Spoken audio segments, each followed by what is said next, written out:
What is up everyone, Movie back again with another video. Now lately on social media I've been seeing a lot of people asking others for film recommendations that are on the streaming services such as Netflix and Amazon Prime. And this is at the time, of course, where the coronavirus is about and we're all mostly stuck indoors. So I thought maybe I should do a little video myself, and these are just my recommendations of what is streaming right now. Now, bear in mind, I am from the UK, I use UK streaming services, but I think most of my subscribers are from there anyway. But if not, you could always stick around and listen to the movies, what I recommend. They might be on your services, you might have them elsewhere, or you might want to put them on your to-watch list, who knows. Now, I've gone with 3 movies from Netflix, 3 movies from Amazon Prime, and 3 movies from Disney+. Now, I've tried to go for movies here that aren't too popular, because it's easy for me to just say, oh, go and watch Star Wars, go and watch the Marvel Cinematic Universe, but I've tried to keep in mind here, these are movies that people may not have seen. Now, I don't claim to be this vast, knowledgeable person who knows all these underrated movies or not very well-known movies. These are still known movies, but they're not the most popular, if you get me. Okay, so let's just start with the first 3 from probably the most popular streaming services, I imagine, and that is Netflix. Okay guys, the first movie I'm going to recommend from Netflix is Blue Velvet. I watched this again the other night. This is the second time I've seen it now, and it's a fantastic film. Basically follows a murder trail. This guy who finds a severed ear in the middle of this park or field, if you like, and he decides to continue investigating it with the help of his newfound girlfriend. But the movie does take a strange turn about halfway through, so this movie definitely isn't for everyone, but it's a fascinating film, and I'd still recommend that you give it a go. So the first movie I'm going to recommend is Blue Velvet. The second movie is a bit of a trippy film, and that is Climax by director Gaspar Noé, who made Irreversible, I believe, which is another out there movie. But this basically follows a group of young students at a party, and the punch gets spiked by someone and they all start tripping out and going insane and batshit crazy, and it really just makes you feel like you are there with these characters, and most of the film is in one shot, and there's some fascinating visuals in this. I really enjoyed this movie. But yeah, number 2 is going to be Climax. Number 3 is going to be Gerald's Game, and this has been on Netflix for quite a while. This is a Netflix original, and this is a Stephen King adaptation about a married couple who want to rekindle their sex life.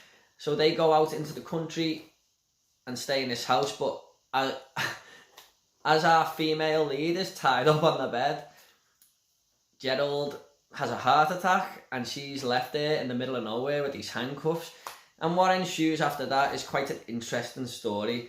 Now, there's no spoilers there, that is mostly at the start of the movie. So I really enjoyed this film, quite a creepy one, and it's Stephen King, so most of his movies are quite interesting, aren't they? So number 3 is Gerald's Game for Netflix.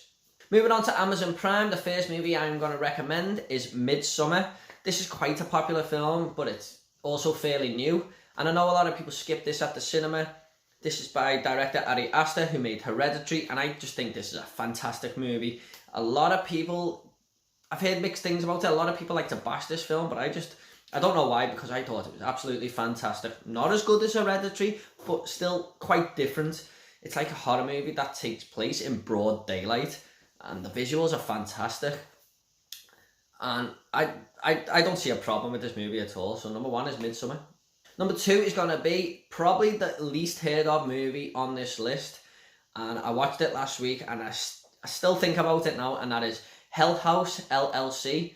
I don't know why it's called LLC, but this is basically a found footage horror movie, one of the best ones I've seen, about a group of young teenagers who open this hotel and do it like a haunted house. It's like an attraction for the locals to come and visit, and on the first opening night, all hell breaks loose and 15 people do actually die in this tourist attraction.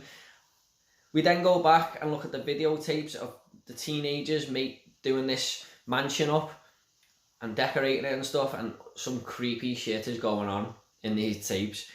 Honestly, I loved it. I'm thinking about doing a review on this movie because I can't get it out of my head, but I would definitely watch this if you are a horror fan, and especially if you like found footage. So the second movie is House LLC.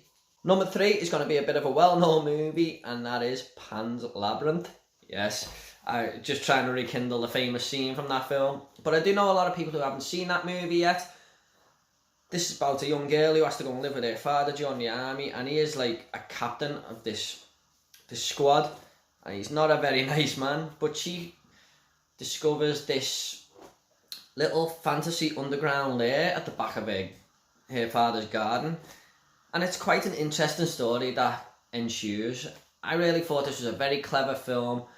I think it's Guillermo del Toro, and honestly, the visuals in this are great, the story is great, and it's like two stories going on. One's a fantasy and one's like a war movie.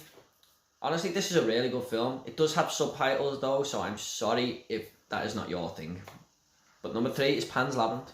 Getting on to Disney Plus now. This was the hardest streaming service to recommend for because a lot of people have seen a lot of these movies. They are very, very popular films.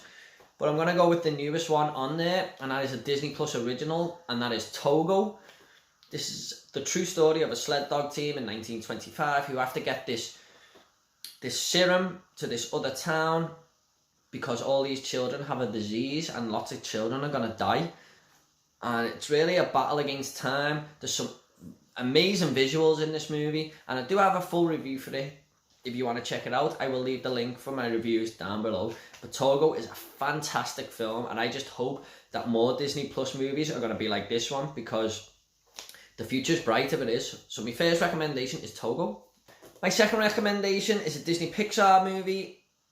A lot of you have seen Disney Pixar films, but I don't think this one gets quite the credit it deserves, and that is Coco. This is basically all themed around the Day of the Dead festival in Mexico, following a young boy who just wants to play music.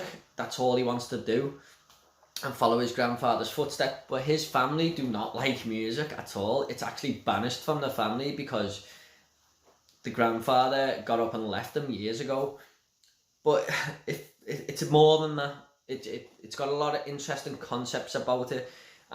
It's a fantastic feel-good movie. If you haven't seen Coco, I would definitely recommend it. Getting on to number 3 is going to be Zootropolis. I watched this on the plane about 4 years ago on the way home from Mexico, and this is about a city full of animals and how the city runs with these animals. Like one of the main characters is a sly fox. You can't really trust him, but it does play on the fact that we're always on the phone lines for a long time if we need to phone our broadband providers or whatever, and the animals on the phone on this are actually sloths and it takes them a long time to give information out on the phones, and all these characters are getting annoyed, and I just thought that was quite a clever concept. But this is it's a decent movie. It's not fantastic, but probably one that not too many have seen. So number 3 is Zootropolis. Okay guys, I hope you enjoyed these recommendations. If people want me to do this video more often, I will. I might do one that's got actual popular movies on, like a feel-good video or whatever, or maybe a TV series one. But I haven't seen a lot of TV series. I'm more of a movie person, but I have seen my fair share. So maybe I'll do more of these videos in future. Okay guys, I hope you all enjoyed watching, and I'll see you all in the next video. Take it easy.